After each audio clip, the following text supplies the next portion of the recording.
No, this is nice. This is nice. With me.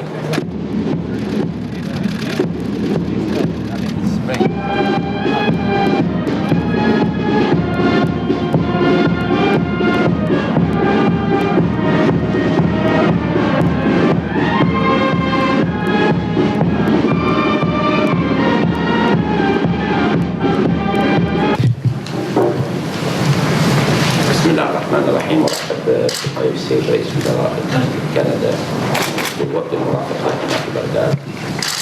العلاقات بين العراق وكندا علاقات قديمة في مختلف المجالات. كندا اليوم تقف مع الاتحاد الدولي مع العراق في مجالات مجابهة داعش، وهناك طائرات كندية وقوة على ضد قواتنا، وهذا أساسي ومهم في دعم العراق. بالوقوف في وجه داعش، والسيد رئيس الوزراء الكندي هنا في العراق لأن يبين وقوفه مع العراق في حربه ضد داعش والقضاء على الإرهاب. عنف الإرهاب لا يهدد العراق فحسب، وإنما يهدد المنطقة ويهدد العالم. وهناك كما أخبر السيد رئيس الوزراء بأن هناك نشاطات وجماعات إرهابية أيضا تنشر في كردة وربما تخطط للقيام بأعمال إرهابية لهذا المجتمع الدولي. نحن في العراق ربما البلد الوحيد الذي له قوات يحارب داعش، والآن داعش في تراجع وداعش في ضعف، والحمد لله حررنا أكثر مناطق، كل مناطق ديالى، كل مناطق فلسطين حتى أصبحت أكثر أمنا من أي وقت مضى. نحن الآن نقاتل في الأنبار بتحرر الأنبار، وأيضا نتوجه بين العراق وكندا. هذا أمر أساسي أن في الوقت الذي نخوض الحرب علينا نتوجه في الجانب الاقتصادي، وهناك تعاون قديم ومستمر بين البلدين، وفي ضمن التعاون الثنائي بين كندا والعراق في مجال نشاط الشركات الكندية في العراق. أهلا وسهلا. Well, thank you very much, Prime Minister. I'm delighted to be here. This is our third encounter. We met very briefly in New York last year at the United Nations. And then you were kind enough to call me to offer his condolences on the death of Sergeant Duamo, which we very much appreciate. And obviously, we're here to have an opportunity to discuss not just our relationship, but obviously the very special mission we're both engaged in terms of countering ISIS. We're proud to be part of a broad international coalition supporting the government.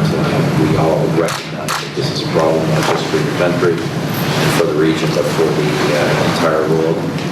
And you can be sure that we will continue to work with you going forward, not just on this immediate problem, but on the greater humanitarian and development issues that this is causing for the Iraqi people. Just to repeat,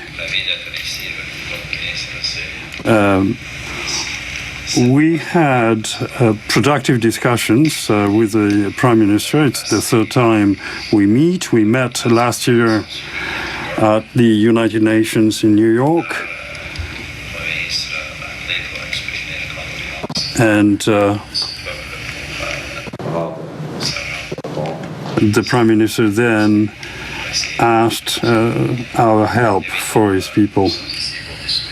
We're here to discuss not only about our relations, but about this very important mission that we are taking part in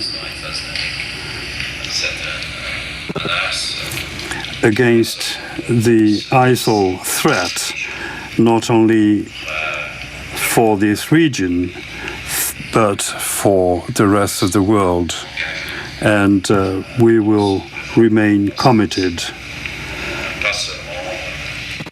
in this mission, not only on the military point of view, but also humanitarian point of view, because all kinds of relations are important for Canada. Thank you.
Bonjour, Monsieur Harper.